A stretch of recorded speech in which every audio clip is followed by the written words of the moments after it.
day I'm uploading this, it's Undertale's 10th anniversary. While I'm a much bigger fan having only played it for the first time in July, it's such a special game to me, and I think there's three main reasons for that. The characters, the writing, and the music. You've absolutely heard that before, but I want to analyze these aspects in a bit of a different way. Most people look at the characters and writing case by case, but most of the songs are analyzed together in some way. And while most of the time that works extremely well, there's one song that I think has gone under-analyzed by the community because of this. The song, Undertale. Now, I'm not saying that I'm the first person to look into this song, and I sure as hell know that I'm not going to be the last, but I really want to talk about what the song means to me and how I interpret it. So sit down and let me tell you why I think Undertale is the best Undertale song, which is totally never going to get confusing. So, in case you need a refresher, Undertale is the 71st and longest song in the Undertale soundtrack, and it plays during New Home on a neutral route, and in-game it's split into two parts. It contains two leitmotifs, those being Asriel and Once Upon a Time, which I'll talk about more in a minute. It's also massively slowed down and edited into the song The Choice, which plays at a couple points at the end of the game. That should be good for a refresher, anything else I'll talk about later. First and foremost, I want to talk about the leitmotifs, which, as I said earlier, is Asriel's leitmotif, which personally is my favorite in the game, and Once Upon a Time. Asriel's motif appears in 5 songs: Memory, his theme, Undertale, and by extension The Choice, although good luck hearing it because of how slow down the song is. It also appears in Finale to foreshadow Flower being Asriel. The Choice is more of an ambient reflection track, and the motif is borderline impossible here, so there's not really a tone it sets, and Finale is much more of a hopeful track, and the motif follows that. The former 3, however, are very dependent on how they're being played to have a set tone. For example, if you listen to them on soundtrack, they pretty much are dependent on how you feel from them. For example, his theme can feel very grand and hopeful on soundtrack, however in-game it's very somber, partially due to being at 85% speed. Memory plays quite a few times in-game. Sometimes it's sad, sometimes it's happy, sometimes it's something else. We'll talk about it until when we get there, though. Once Upon a Time appears on 18 tracks in the OST and is the main leitmotif of Undertale. However, let me say it, I think you could also argue that's Sakira's motif. Hear me out, most of the songs it's in are songs that are in some way related to Kira. For example, the statue in the middle of MTT Resort where Hotel plays was originally meant to honor Kira and Asriel. Now a song that doesn't follow this is Can You Really Call This a Hotel? I Didn't Receive a Mint on My Pillow or Anything, as that plays during the jetpack segment after cooking with the killer robot. However, based on the name, it was probably meant to be played in MTT Resort somewhere. But do I really believe Once Upon a Time is Kira's motif? Not really, no, but hey, it's a fun thought. Okay, going back to Undertale now. Usually when Toby Fox uses multiple motifs in a song, they're usually not like 95% of the song. However, Undertale, by the way, by the end of this video, you'll associate that name with the song, not the game, sorry, not sorry, does things differently. Because throughout the entire song, Asriel's motif is almost always playing, and the only change is really the instrument and sometimes some of the notes. And when Once Upon a Time comes in as a counter melody, it also is almost always playing.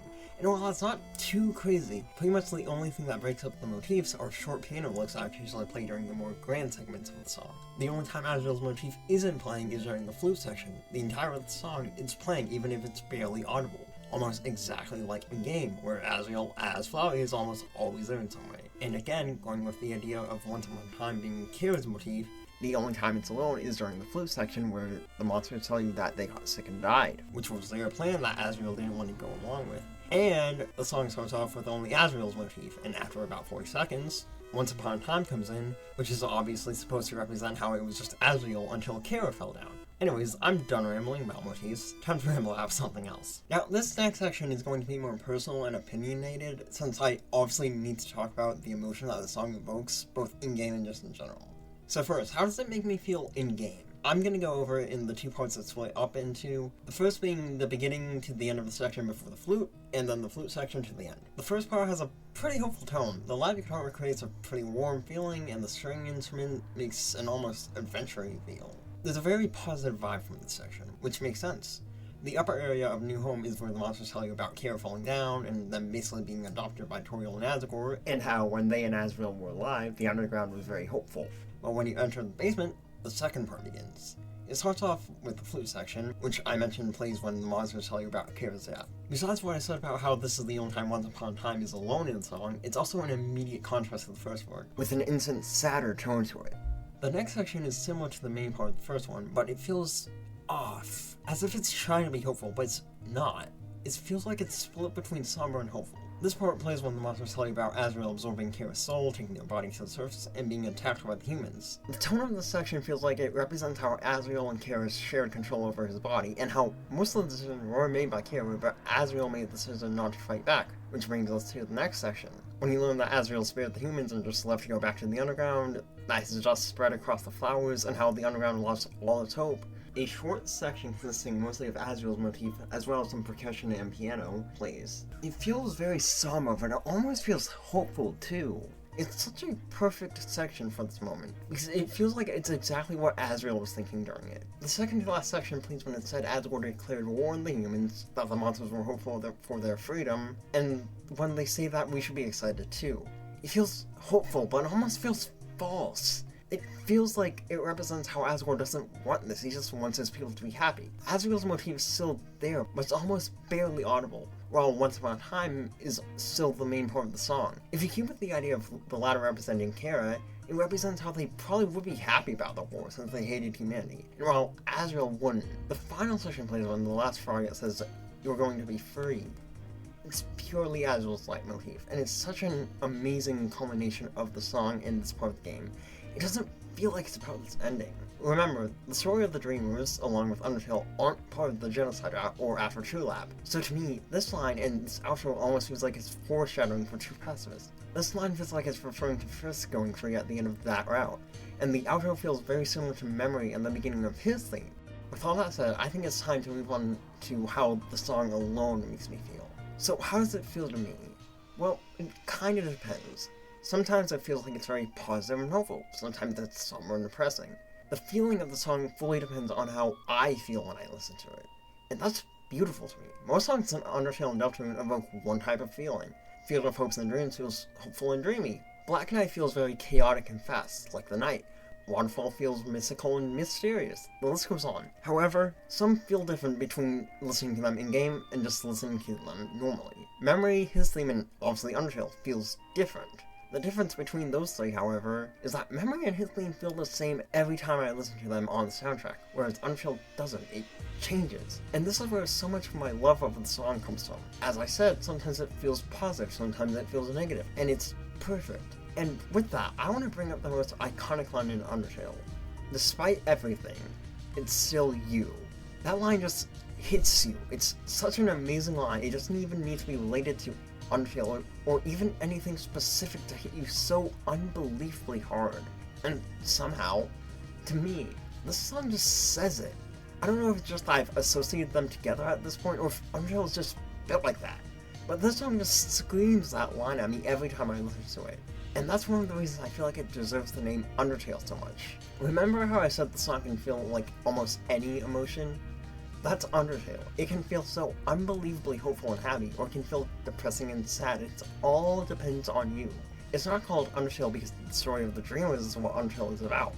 It's not called Undertale because it perfectly encapsulates despite everything, it's still you. It's not called Undertale because you choose how you make it feel. It's all three, and that's why it's perfect. At least that's how I feel. So, that's all I have to say about Undertale. Or is it? You see, most songs are not just one and done. Usually there's at least one version of it. Obviously, for simpler songs like Memory, that is literally just Azrael's motif in a music box style, that's not too hard. But for more complicated songs like Undertale, there's usually other versions.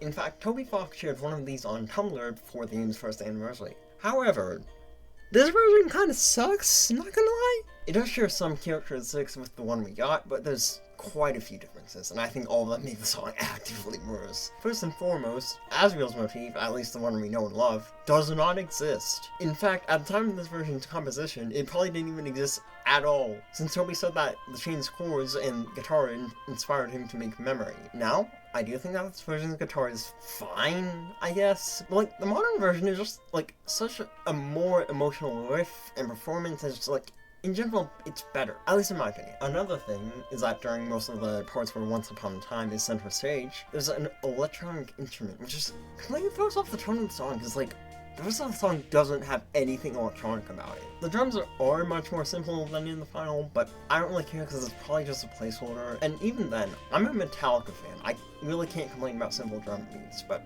however, the final one is just better anyways. Speaking of being a Metallica fan, I love long songs. And Undertale is a long song. I know some people don't like long songs, and most of the time I can understand, but Undertale is one song that feels like it needs to be long. This version is 4 minutes, which is kind of long, but I think the 6 minutes is just, like, better. It gives more of a build-up to the end of the song, which is something that I feel like is very important. Speaking of the ending,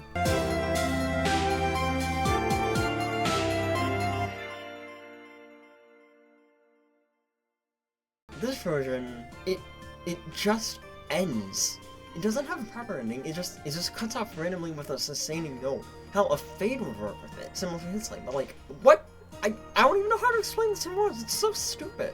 Okay, I get this isn't a finished version which could explain some of these, but it doesn't explain all of these, and all of these make it a worse song to me. So, yeah, thank you Redline Day for giving us a much better version of Undertale. Anyways, that was my analysis of Undertale and why, at least for me, it's the best track in the game and how it almost wasn't. However, Deltarune, I want to talk about it. Now let's be honest, there will 100% be a track called Deltarune in Deltarune. Probably in Chapter 7. What will the context be? Maybe something related to this? How? No fucking clue. I'm guessing the full version of Flashback will play during a cutscene showing what happened to her, and I don't have any other ideas. So maybe it's not related to this. I don't know. Anyway, that doesn't change the fact that Deltarune OST Deltarune will be real. However, I'm slightly concerned about it. I'm not sure why exactly, but I'm concerned that it won't be as impactful as Undertale was. The moment I heard that song start playing, I knew it was something unforgettable, and I feel like it needs to be the same for Deltarune. I know I shouldn't be scared because ever since Undertale, Toby has gotten better at music. I mean, Core is widely considered the best area theme in Undertale, but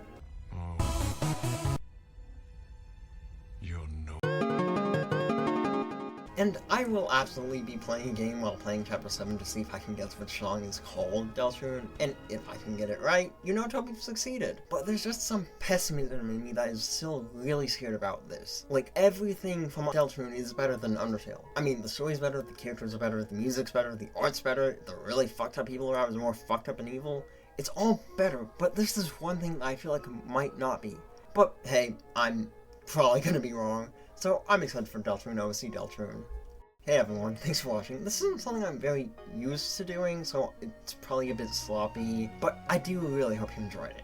If you did, you should probably like and subscribe or something, and comment if you really want to. I don't really respond, but it's nice to read them, you know? Anyways, follow me on Twitter if you really wanna, and I don't really have anything else to say, so see you later. Bye.